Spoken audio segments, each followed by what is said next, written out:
Are Republican areas the reason for declining life expectancy? Are Democratic areas the reason for rising income inequality? And are you your own soulmate? I'm Ben Shapiro. This is The Ben Shapiro Show.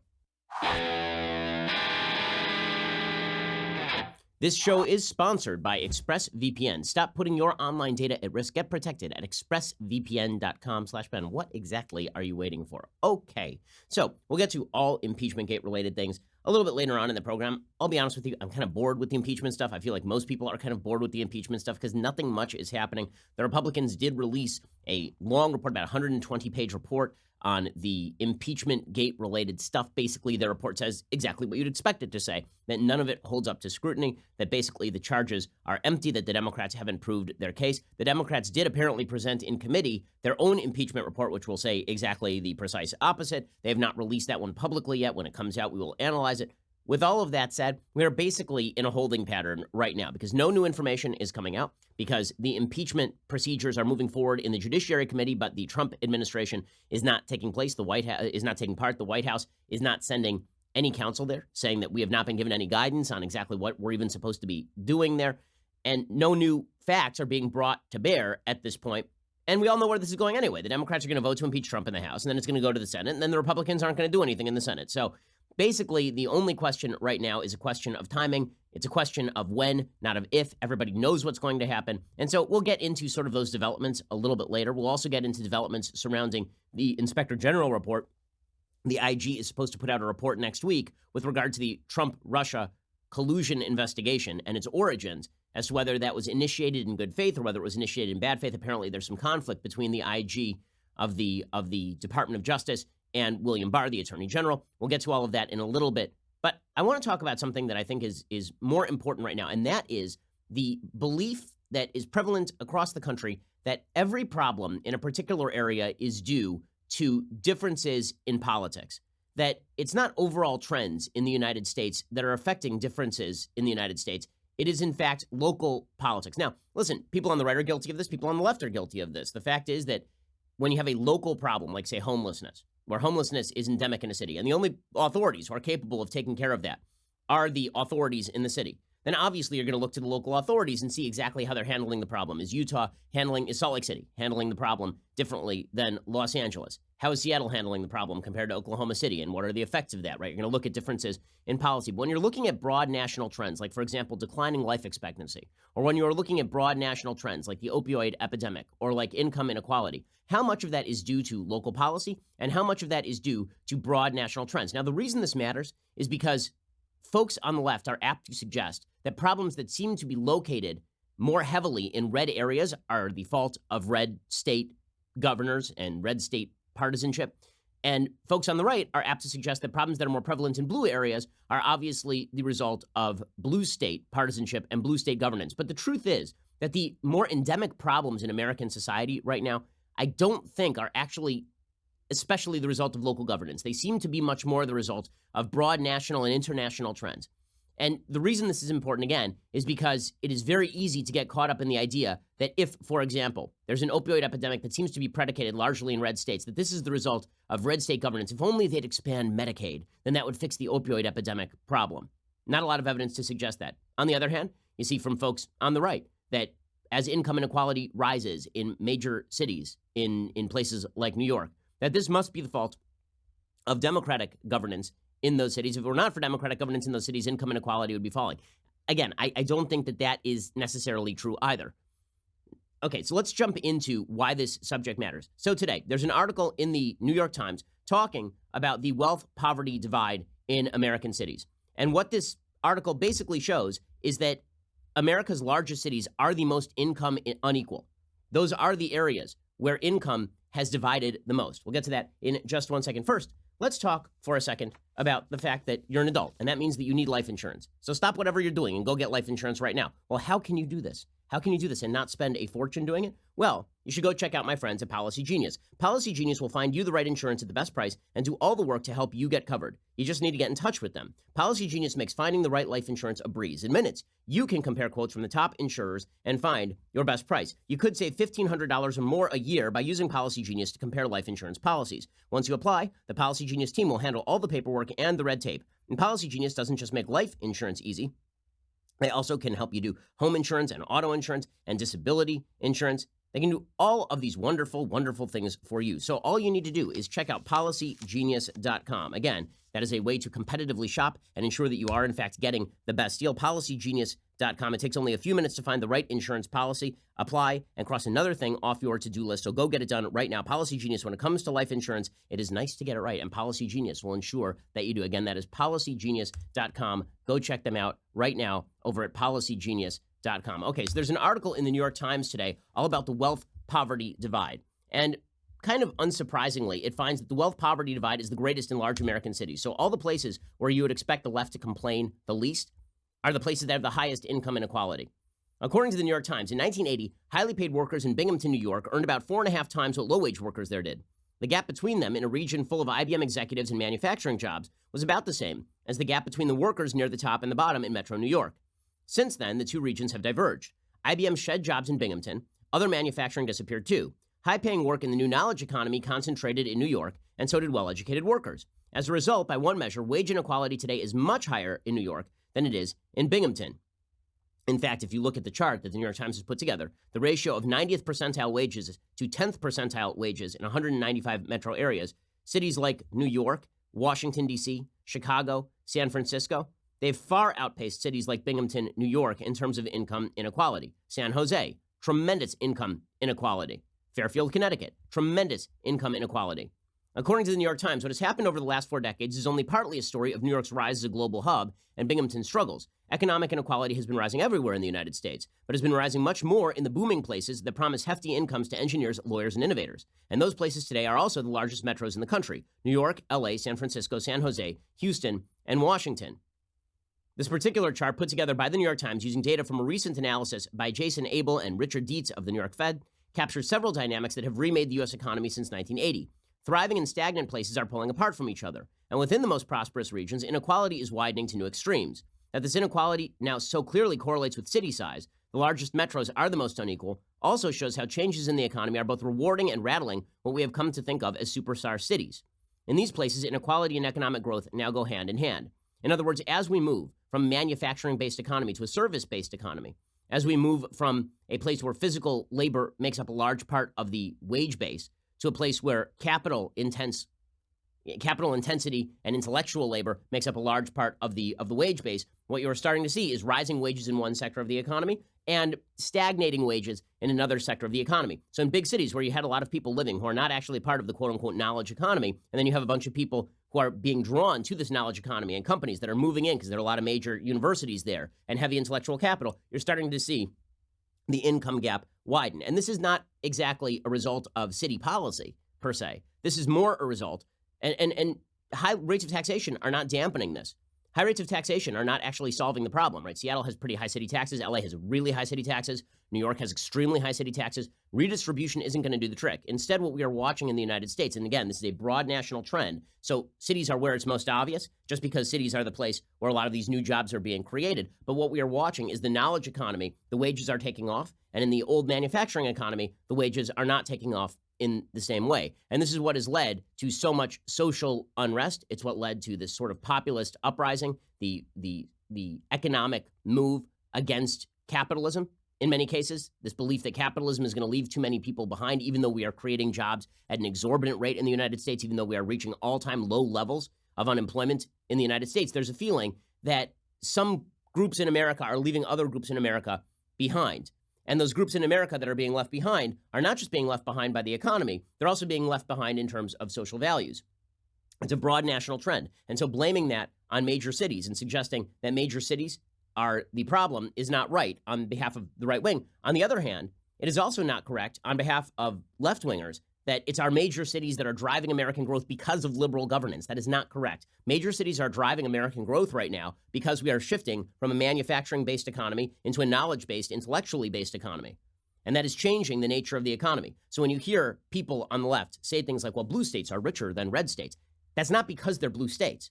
The reason that they are richer than red states very often is because these are major metropolitan areas. When you have major metropolitan areas and people live closely together, they're very tempted to have government step in. But those are also the areas where you have high levels of income inequality. It's the areas where you're going to have a San Jose-like city with a bunch of homeless people living on the street and people living in penthouses. It's where you have tremendous levels of growth, but also a lot of underclass stagnation, economically speaking. Right? That is not the fault of the liberal city, nor is it to the credit of liberal cities. And on the other hand, you have people like Paul Krugman suggesting that declining life expectancy in red areas is due to red state culture, which of course is not true either, right? It is just possible that the reason that a lot of red states are voting red is because they are trying to cling to some form of institution that is going to fill in the gap that is being left by the economy. In other words, as people move to blue cities in order to get jobs, as the economy stagnates in a lot of red states, people are saying we need to fill the social gap with something that is going to provide us a sense of meaning.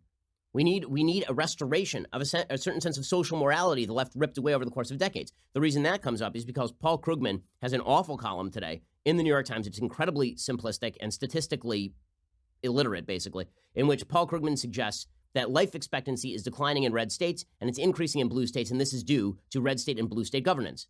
Well, as we'll see in just a second, that does not make a whole hell of a lot of sense. So Paul Krugman says, his column is titled, America's Red State Death Trip. Now, again, let me just point out, if you're going to attribute the declining life expectancy in red states and rising life expectancy in blue states to governance itself, then you would also have to attribute, presumably, income inequality in blue areas that is rising steadily and faster than in red areas to liberal governance. So which is it? Or is it possible that both of these trends are being driven by broad national trends, not by local governance? That the problem of life expectancy is not being driven by the governance in Georgia any more than the problem of income inequality is being driven by policy in New York. Now, there are things around the fringes that can exacerbate these problems, obviously. If you're in New York, for example, and you create rent control policies that basically prevent new building, this is going to increase the price of rent over time, and what you're going to end up with is more people living on the street. Right? There are policies you can take that are going to exacerbate the problem, but the underlying trends are actually broader, and everybody is struggling to deal with them. So simplistically boxing this into life expectancy going down in red states because red states are badly governed, or income inequality going up in blue states because blue states are badly governed, this is ignoring the underlying trend and what exactly is driving all of this. So Paul Krugman, being kind of a fool, does exactly this. He has a piece today, as I say, titled America's Red State Death Trip. He says, E pluribus unum, out of many one, is one of America's traditional mottos. And you might think it would be reflected in reality. We aren't, after all, just united politically. We share a common language. The unrestricted movement of goods, services, and people is guaranteed by the Constitution. Shouldn't this lead to convergence in the way we live and think? In fact, however, the past few decades have been marked by growing divergence among regions, along several dimensions, all closely correlated. In particular, the political divide is also increasingly an economic divide. Well, I think that it is also fair to say that the economic divide is also increasingly a political divide. So the arrow of causality may run either way. What Krugman is trying to say is because you're a red state, you're backward. Well, maybe it's possible that because red states are being left behind economically in a lot of ways, because everybody's moving to major metro areas, that is causing people to vote for Republican policies in order to allow them the opportunity to grow economically. If you vote for big state policies, what you end up doing is actually driving down your opportunity in those states. So it's people who are voting their own interests. And there's this peculiar idea on the left that if you vote Republican, you're always voting against your own interests if you are not wealthy. And this is something that's put forward by Thomas Frank in a book called What's the Matter with Kansas? And it's idiocy. Maybe people are voting in their economic interests. They just don't perceive their economic interests in the same way that Thomas Frank does. And maybe they also perceive that their economic interests are tied very closely into their social interests, and that having a left that crams down social policy, that cuts against church, that cuts against family, is quite bad for their local community. And as we'll see, that is actually the trend. What we are actually seeing right now is two trends in the United States. One is economically leading to greater income inequality, which again, I've never seen income inequality itself as a huge problem, simply because if everybody's GDP per capita is growing, meaning if you are earning more than you did last year, not per capita, right? If you are earning more than you did last year, why do you care that somebody else is earning more than they did last year at a greater rate than you are? I mean, that's just pure jealousy. But if we are concerned with income inequality, then our new knowledge-based economy is creating a sort of bubble, an income inequality bubble. And at the same time, we are a quickly secularizing country. And those two things are not going to hit everybody equally. They're not going to hit every area equally. The income inequality bubble is going to hit specifically the areas where income is the highest, right, which would be the big cities. And the social policy bubble is going to hit those areas specifically that in the past were reliant on social institutions like churches and marriage, and now no longer are engaging in those sorts of activities. I'll explain in just 1 minute. First, let's talk about your sleep quality. So the fact is that if you have kids, you may not sleep that great. But when you are sleeping, you want to be extremely, extremely comfortable. Well, how can you make this happen? First of all, just like everything else today, you have the ability to have your mattress personalized to you. I mean, it is a wondrous, wondrous era. Helix Sleep has a quiz that takes just 2 minutes to complete. It matches your body type and sleep preferences to the perfect mattress for you. No matter how you sleep, on your side, on your back, hot sleeper, whatever, Helix can make your just what your body needs. Just head on over to helixsleep.com/Ben. Take their 2-minute sleep quiz. They will match you to a customized mattress that will give you the best sleep of your life. When I'm on the road, I simply do not sleep the same way I do at home, and that's because I miss my Helix Sleep mattress. For couples, Helix can even split that mattress down the middle, providing individual support needs and feel preferences for each side. They've got a 10-year warranty. You get to try it out for 100 nights risk-free. They'll even pick it up for you if you don't love it, but of course, you're going to. Helix is offering up to $125 off all mattress orders just for our listeners. Get up to $125 off at helixsleep.com/Ben. That's helixsleep.com/Ben for up to $125 off your mattress order. helixsleep.com/Ben. Go check them out right now. Okay, so Paul Krugman continues, and he suggests, of course, that red and blue voters are moving in different directions in terms of life expectancy, and he tries to blame that on Republican policy. Krugman says, Democratic-leaning areas used to look similar to Republican-leaning areas in terms of productivity, income, and education, but they've been rapidly diverging, with blue areas getting more productive, richer, and better educated. In the close presidential election of 2000, counties that supported Al Gore over George W. Bush accounted for only a little over half the nation's economic output. In the close election of 2016, counties that supported Hillary Clinton accounted for 64% of output, almost twice the share of Trump country. Now, do you think that is due to great liberal governance, or do you think that that is due to the shift away from manufacturing, the shift toward a service and knowledge-based economy that thrives in major cities like San Jose? The economic trends in the United States are toward big cities. That is why people are moving to big cities. It's why the migration patterns are all toward big cities. But, says Paul Krugman, the thing is, the red-blue divide isn't just about money. It's also increasingly a matter of life and death. And here's where Krugman goes way off the rails, suggesting that if you live in a red area, you're going to die. If you live in a blue area, you're going to live. People ought to shift their areas red to blue, and then they will live. Somehow voting for Democrats is finding the well of eternal life.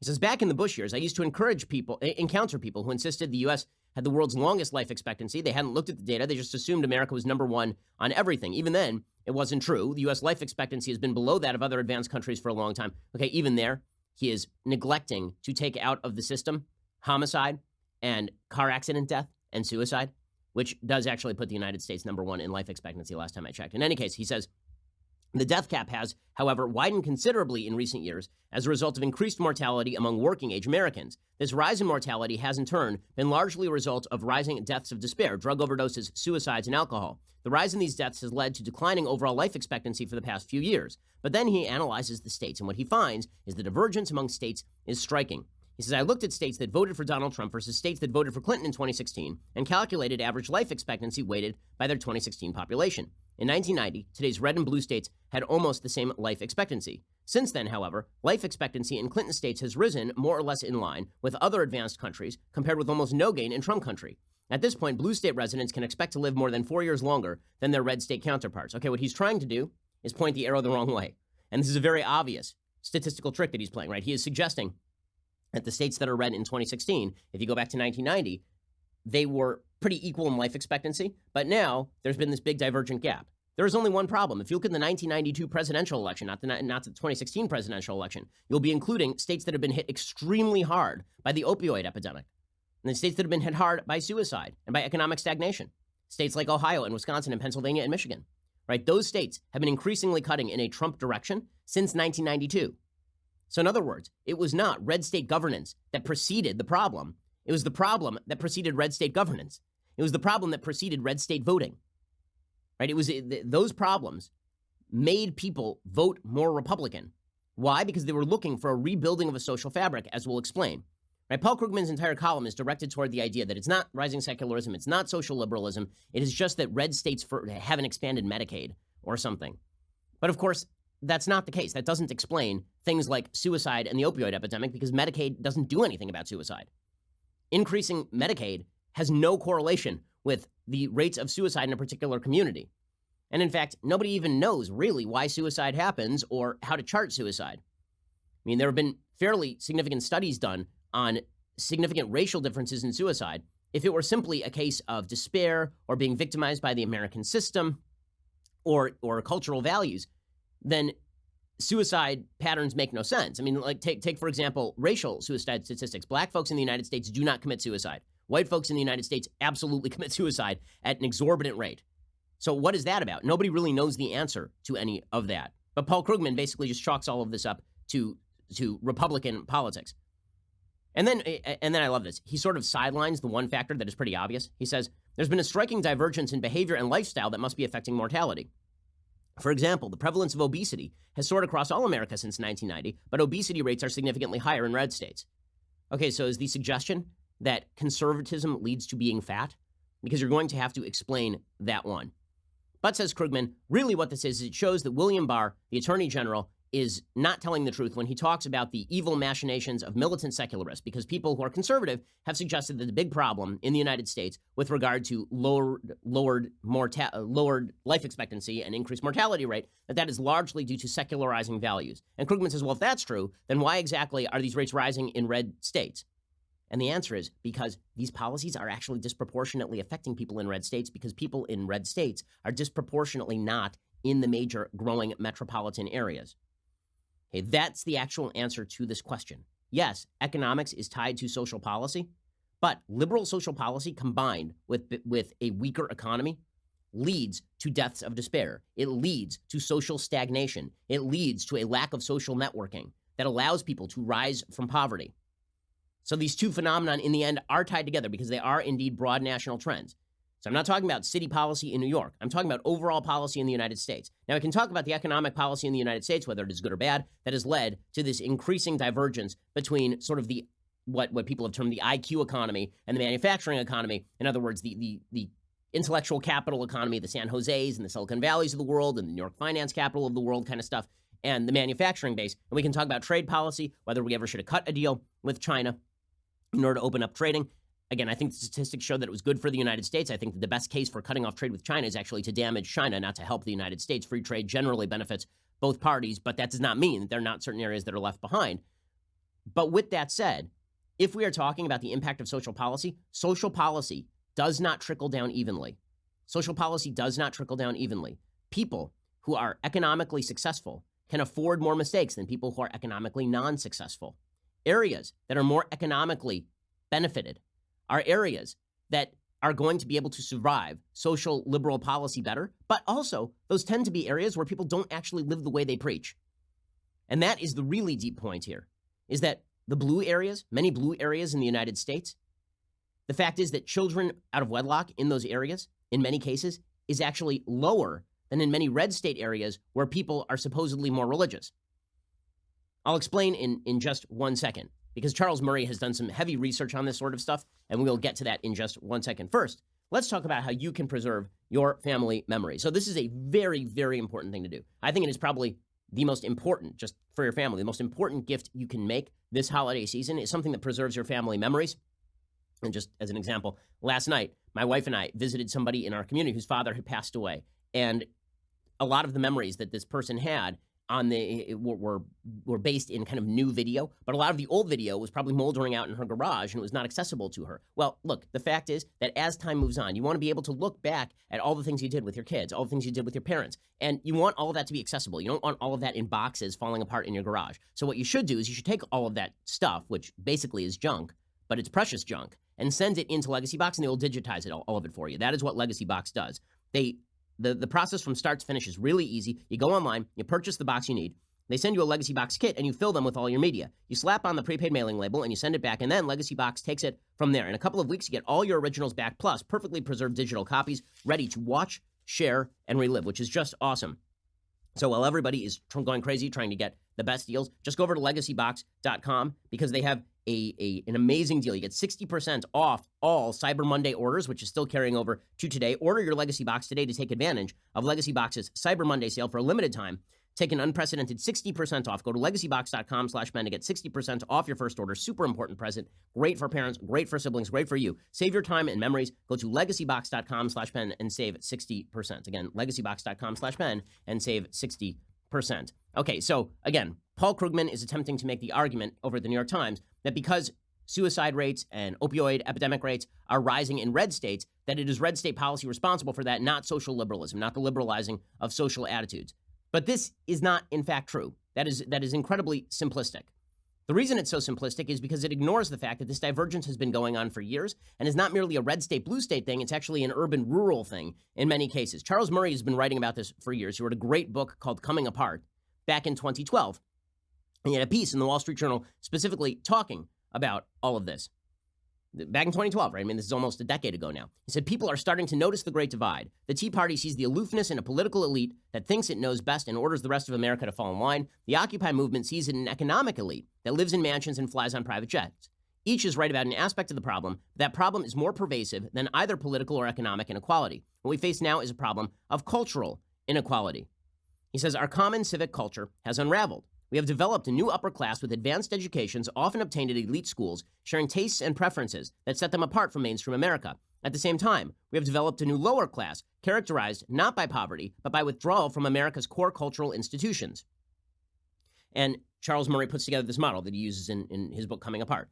2 fictional neighborhoods. He labels one Belmont, after an archetypical upper middle-class suburb near Boston, and Fishtown, after a neighborhood in Philadelphia that has been home to the white working class since the Revolution.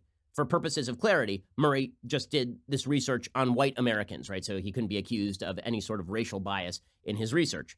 To be assigned to Belmont, the people in the statistical nationwide databases that he drew from must have at least a bachelor's degree and work as a manager, physician, attorney, engineer, architect, scientist, college professor, or content producer in media. In other words, members of this IQ economy. To be assigned to Fishtown, they must have no academic degree higher than a high school diploma. If they work, it must be in a blue-collar job, a low-skill service job such as cashier, or a low-skill white-collar job such as mail clerk or receptionist.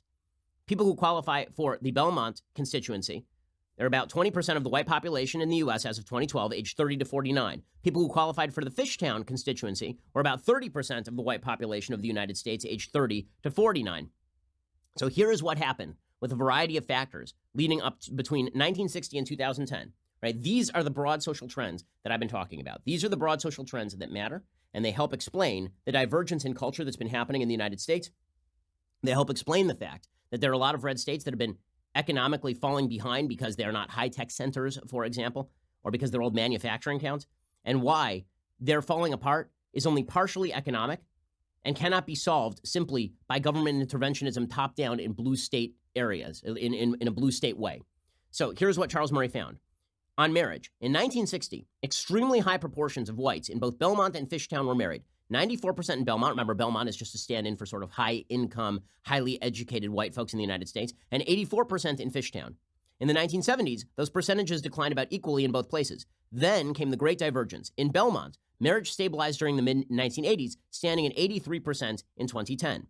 In Fishtown, however, marriage continued to slide. As of 2010, a minority, just 48%, were married. The gap in marriage between Belmont and Fishtown grew to 35 percentage points from just 10. Okay, that is a massive divergence in terms of marriage. So, is that due to economics?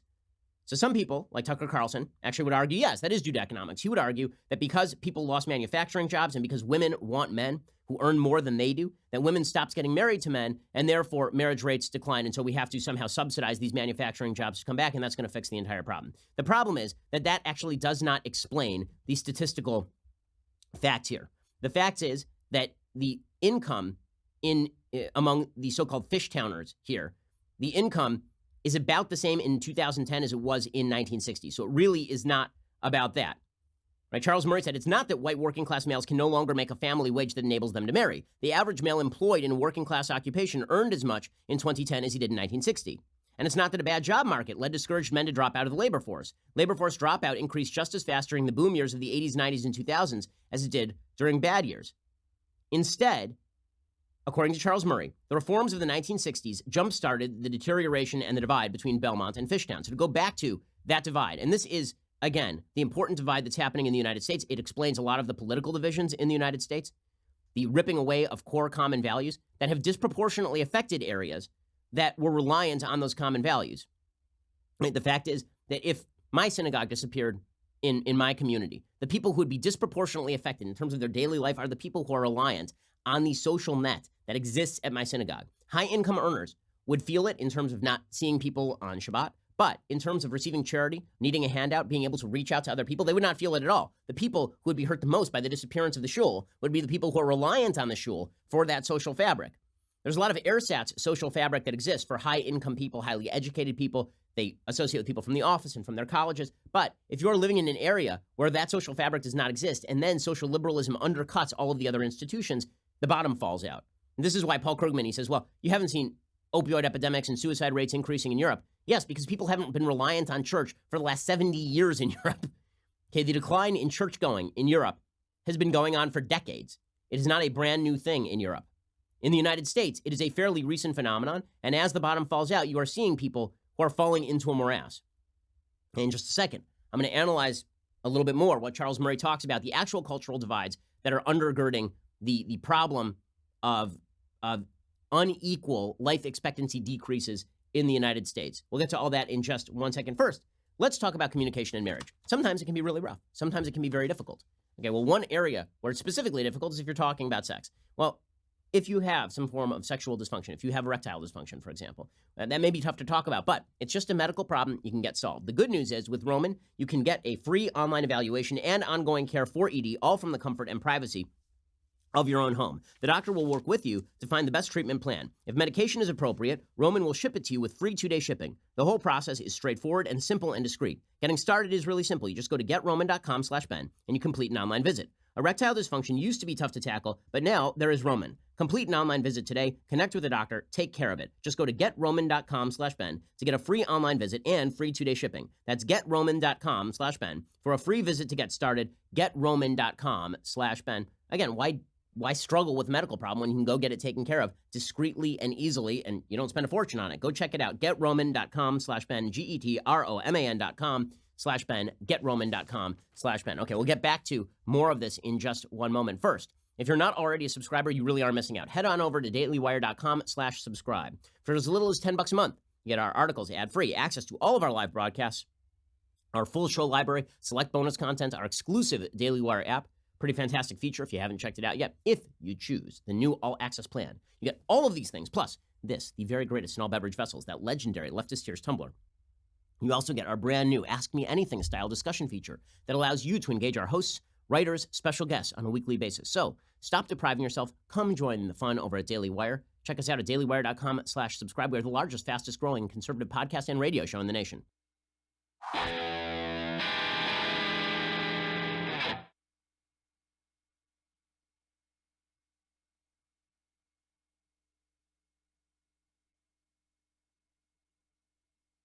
So, talking about the gaps between sort of red state and blue state, which is mirrored in the Charles Murray gap between Belmont and Fishtown. Belmont, of course, being those high-income areas, and Fishtown being sort of low-income areas, less educated areas, manufacturing-based areas.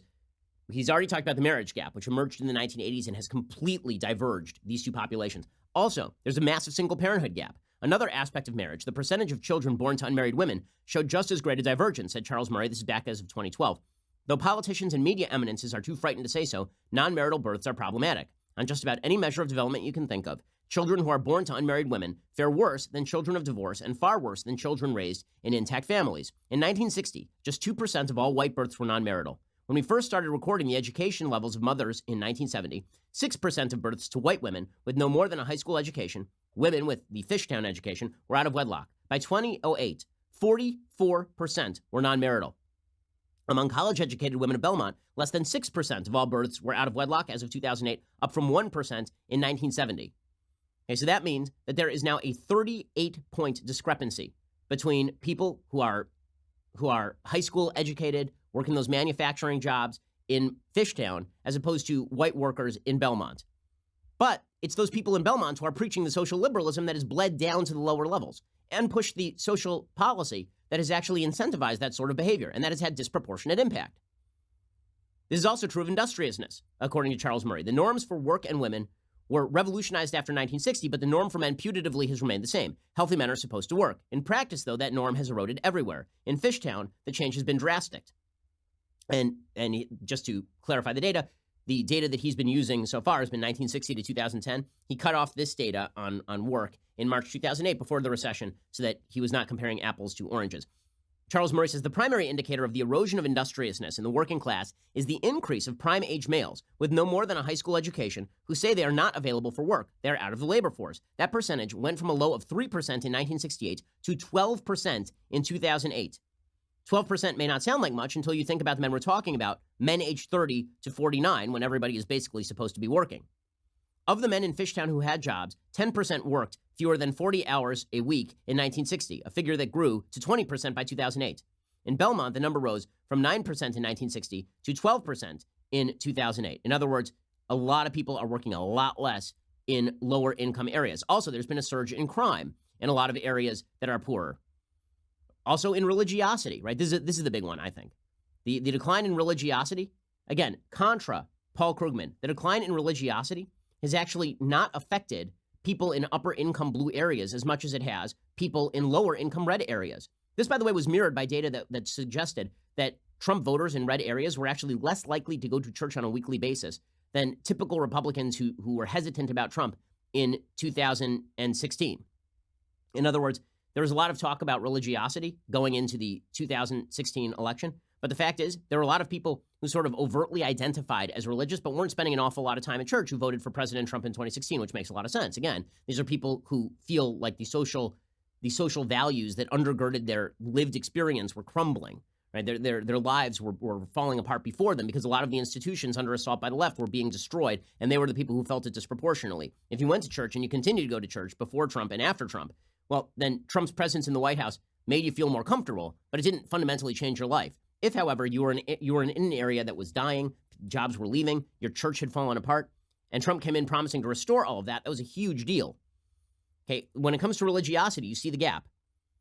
So here is what Charles Murray says. He says, it is worrisome for the culture that the U.S. as a whole has become markedly more secular since 1960. It is especially worrisome that Fishtown has become much more secular than Belmont. And again, this runs against the prevailing narrative of secular elites versus a working class still clinging to religion. But evidence from the General Social Survey and the most widely used databases on American attitudes and values does not leave much room for argument. For example, suppose we define de facto secular as someone who either professes no religion at all or who attends a worship service no more than once a year. For the early GSS surveys conducted from 1972 to 1976, 29% of Belmonts, again, that's the upper income people, and 38% of Fishtown fell into that category. Over the next 3 decades, secularization did indeed grow in Belmont from 29% in the 1970s to 40% in the GSS surveys taken from 2006 to 2010. But it grew even more in Fishtown, these low-income areas, from 38% to almost 60%. Almost 60%. This has led to wide variances in culture. It's led to people eating different things. It's led to people associating in different ways. It's led to people vacationing in different places. So Charles Murray points out that basically the two Americas narrative is very true, and it's been increased over time by the destruction of exactly the social institutions that William Barr is worried about being destroyed. So when Paul Krugman says, well, why are things so bad in the red states? It's because, in effect, nationalized policy across the United States, which has forced secularization and incentivized personally irresponsible behavior, has had a deeper impact in the areas that are less economically successful than in the areas that are economically successful, which is exactly what you would expect. That is exactly what you would expect. So in the end, does it come down to policy? At least in part, yes. It comes down to social policy, and it also comes down to broad-based economic policies that disincentivize strong personal behavior. Ross Douthat has a really good piece over at the New York Times today talking about the leftist view of marriage, the liberal view on marriage right now. And it should be noted that Ross Douthat is much more of a government interventionist than I am. He tends to believe the idea that if we just shore up those manufacturing wages, that somehow marriage will increase in a lot of these red state areas. I have a lot more doubt about that. I think that the social change that has been wrought is not fixable simply by putting more cash in people's pockets. I think that it's actually the other way around. I think if you make good marital decisions, you're more likely to be wealthy. You're more likely to succeed in life. So again, I think that the arrow is reversed. The arrow of causality is being reversed here. But here's the part of Ross Douthat's column that's really interesting. He says, to be extremely impressionistic, I would divide the modern progressive approach to marriage into 3 distinct phases. In the first phase, which covers the 1960s through the 1980s, there is a clear liberal-led attack on the institutional form of marriage as it existed then, on the legal and cultural structure that privileged heterosexual wedlock, pushed couples towards its rules and rituals, and then constrained them from divorce. This assault was undertaken in a spirit of social optimism, in the name of personal empowerment, and eventually female equality, and infused with the confidence that the old legal and moral structures were simply oppressive. The second phase I'd call the period of reconsideration, in which liberals continued to believe that the core legal and social changes from the 60s and 70s had been necessary and just, but increasingly acknowledged that the larger cultural revolution had incurred significant costs. Liberals in this period continued to support no-fault divorce and legal abortion, continued to regard sexual fulfillment as an essential good and premarital chastity as an unrealistic ideal. But from the Dan Quayle was right arguments of the early 1990s onward, they also conceded that marriage is probably generally better for kids and maybe especially boys, that monogamy is often preferable to promiscuity, and divorce is often undesirable, that welfare policy shouldn't discourage wedlock and should maybe even encourage it, and that the declines of marriage at least contributed to the post-1960s struggles of the working class. He says Dowdhat, he says, I think that this liberalism of nuance had pretty serious limits, in particularly its favored models of marriage as a capstone on long periods of professional development and sexual exploration, rather than as a foundation for adulthood and a home for adult sexuality, was linked inextricably to the educated class's privilege and ambitious self-control, and didn't work as well outside the precincts of the meritocracy. In other words, Dowdhat is saying that your rejiggered version of marriage does not work for people who are living in Fishtown. But, says Dowdhat, notwithstanding its blind spots, this liberal worldview was and is essentially pro-marriage in the sense of believing it's good for society to have a single normative destination to which most couples arrive.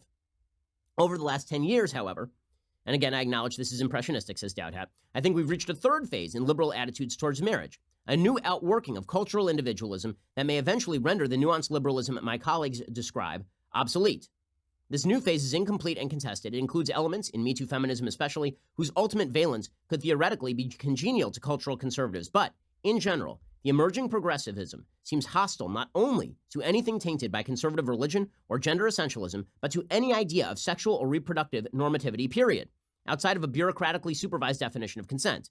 In other words, there is no norm that dictates toward marriage or heterosexual monogamy or having children in the confines of marriage. Dowdhat says, this new view of marriage is disinclined to regard lifelong monogamy as anything more than one choice among many, one script to play with or abandon, one way of being whose decline should not necessarily be mourned, and whose still outsized cultural power probably requires further deconstruction to be anything more than a patriarchal holdover, a prison, and a trap. He says, it does not feel like a coincidence this new phase tracked with the recent decline in childbearing. If the new liberal hostility to marriage as normative institution is not one of the ideological causes of our latest post-familial ratchet, it is at least a post-facto ideological excuse in which the frequent prestige media pitches for polyamory or open marriages or escaping gender norms entirely are there to reassure people who might otherwise desire a little more normativity and a few more children in their lives, and that it's all cool because they're in the vanguard of a revolution. Okay, Dowdhat is entirely correct about all of this. He's entirely correct about all of this. And so if you wonder why the culture wars matter so much, this is why the culture wars matter so much. And I present to you as Exhibit A in the pitch that the left is making this article from yesterday in the New York Times by an associate professor of religious studies at Skidmore College by Bradley Onishi, saying, could I be my own soulmate? Are you your own soulmate? The article describes Emily Watson, the actress, and Lizzo, the rapper and flautist, who are both saying that they are their own one, that they are self-coupling.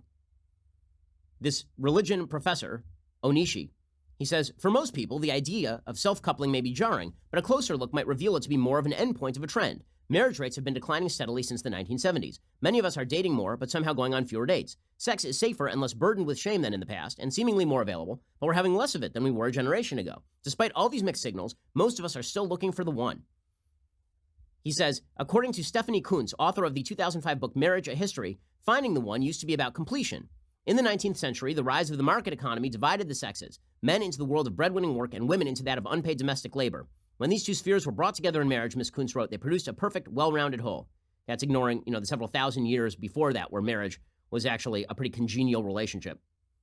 This approach to partnership, wherein two members of opposite sex complete each other, was essentially religious in origin, complementarianism for the theologians out there, a well-known example being the biblical adage that two shall become one. It also recalls Plato's Symposium, one of the earliest purveyors of the social mate myth, where the comic poet Aristophanes explains that humans were once united in pairs, but then were split into unhappy halves by Zeus. The ideal of completion harkens to a time when women were economically and socially dependent on men, and marriage was reserved for heterosexual couples. Today, says this columnist, instead of a life-defining relationship, many of us now see a partnership as one part of a puzzle that includes a career, family, a social life, personal wellness, volunteer work, and creative or recreational outlets. A relationship is not the foundation of selfhood, but only a piece. Okay, this is exactly what Dowd is talking about. The redefinition of marriage into one choice among many, just something that you do if you feel like it.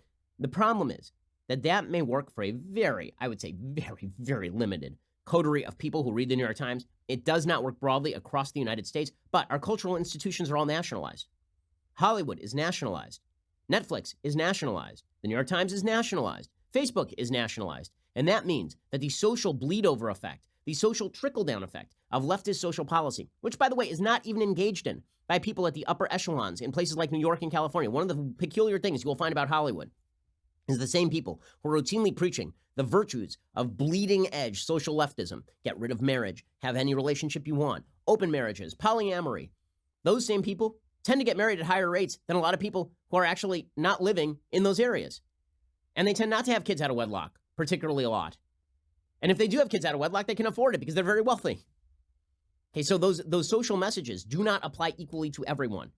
In other words, just as with every other policy in human life, not all policies affect everybody equally. The fact that folks on the left seem to think that policies undertaken by liberal elites over at the New York Times or in Hollywood, that those policies affect people in downtrodden economic areas the same way that they do in upper elite establishments that discarded religion as a social fabric decades ago, just demonstrates a tremendous level of ignorance. So trying to reshift these definitions of fundamental institutions, that is indeed creating a phenomenon in which the United States is dividing. So these two phenomena, income inequality, rising, the changes in the economy, and the bleed over of social liberalism, this is leading to a toxic brew. Now, there are people on the right and the left who think that the way to fix this is to fix the economic side. Right? The way you're going to do this is with redistributionism. You got Andrew Yang proposing universal basic income on the Democratic side, or you have people like, as I've said, Tucker Carlson talking about regulating out of existence self-driving cars, stopping economic progress, limiting trade, bringing back all these jobs to manufacturing areas, as though that's ever really going to happen. I have serious doubts about that, considering the technology has basically put a lot of these jobs out of commission. And then there is the stuff that is actually in the control of the people who are living today, and that is making the next right decision. That is making the right decision, right? The fact is that there are certain factors in your life that are fundamentally going to guarantee that you have a better shot at life. Finishing high school, not having kids out of wedlock, getting married, right? These things actually change your life in ways for the better. And the fact that our culture is so focused in on a sort of Marxist materialism in which if we solve your economic circumstance, that this will solve all of your other problems, this is not right. This is not right. Solving the problem of making right and moral decisions that better your life, that is how your life gets better. And that means taking seriously the fundamental social institutions that have been broken by the left since the 1960s, focusing on restoring those, because those are things you can do, not things that you have to wait for some government savior to do. And by the way, those government saviors, they ain't showing up.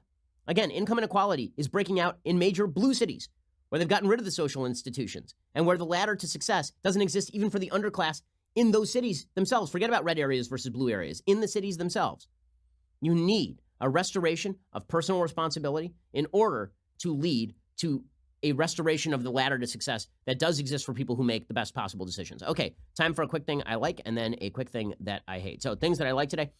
So I know there's a lot of heavy material. Here's some light material. There's as you know, I love baseball books. There's a good baseball book by Kevin Reedy and Ryan Spader. It's a lot of fun, called Incredible Baseball Stats. Great bathroom book. The coolest, strangest stats and facts in baseball history. And it summarizes sort of most interesting stats for every baseball team. So if you're a baseball fan, check it out. Incredible Baseball Stats by Kevin Reedy and Ryan Spader. If you're not a baseball fan, well, deal with it. I'll have a different thing I like tomorrow. Okay, time for a quick thing that I hate.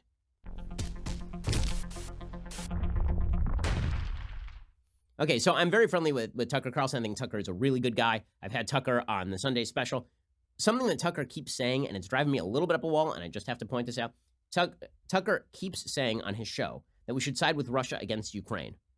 I don't understand why he is saying this. Russia is, in fact, a tyrannical state run by a KGB operative who would like to see the restoration of the Soviet Union. The Ukraine, for all of its corruption and all of its problems, is not that.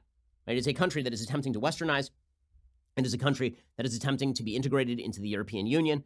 The idea that we should side with Russia as it makes territorial incursions into surrounding areas is a bizarre one. This is the second time in like 2 weeks that Tucker has sort of suggested this thing. The first time he walked it back a little bit and said he was joking. This time he did not. Here is Tucker suggesting that Vladimir Putin, for all his faults, doesn't hate the U.S. the way that some in the media do. That is highly questionable, considering, again, that Vladimir Putin has suggested that he'd like to go back to the days of the Cold War in which the USSR was directly pitted against the power of the United States.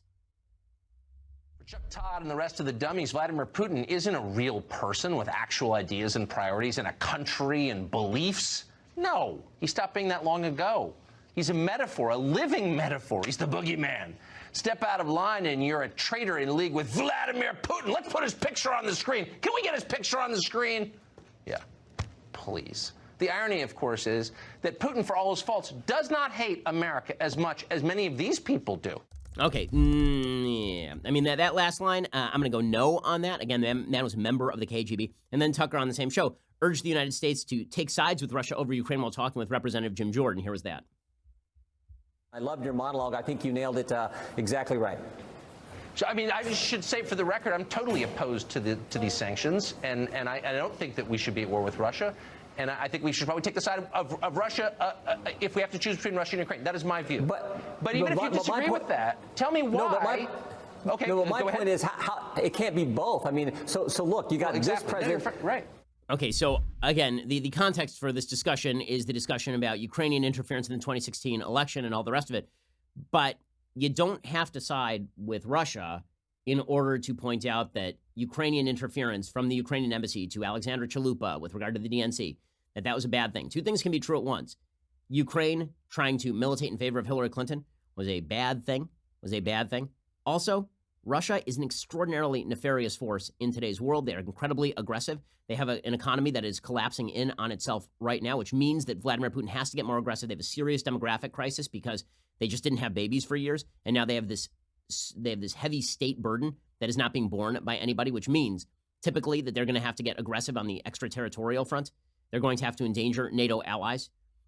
This siding with Russia over Ukraine, I mean, that's some pretty wild stuff right there from Tucker. And again, I appreciate what Tucker does. I think that Tucker is a great fighter against the hardcore left, but that is, I have nothing to say there except that is a horrible idea. Alrighty, we'll be back here later today for 2 additional hours of content. Otherwise, we'll see you here tomorrow. I'm Ben Shapiro. This is The Ben Shapiro Show.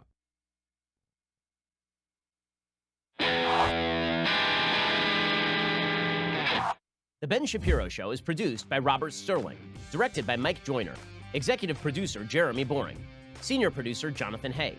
Our supervising producer is Mathis Glover, and our technical producer is Austin Stevens. Assistant director Pavel Wydowski, edited by Adam Sayevitz. Audio is mixed by Mike Coromina. Hair and makeup is by Jesua Olvera. Production assistant Nick Sheehan. The Ben Shapiro Show is a Daily Wire production. Copyright Daily Wire 2019. Hey everybody, it's Andrew Klavan, host of The Andrew Klavan Show. You know, some people are depressed because the American Republic is collapsing, the end of days is approaching, and the moon has turned to blood. But on The Andrew Klavan Show, that's where the fun just gets started. So come on over to The Andrew Klavan Show and laugh your way through the apocalypse with me, Andrew Klavan.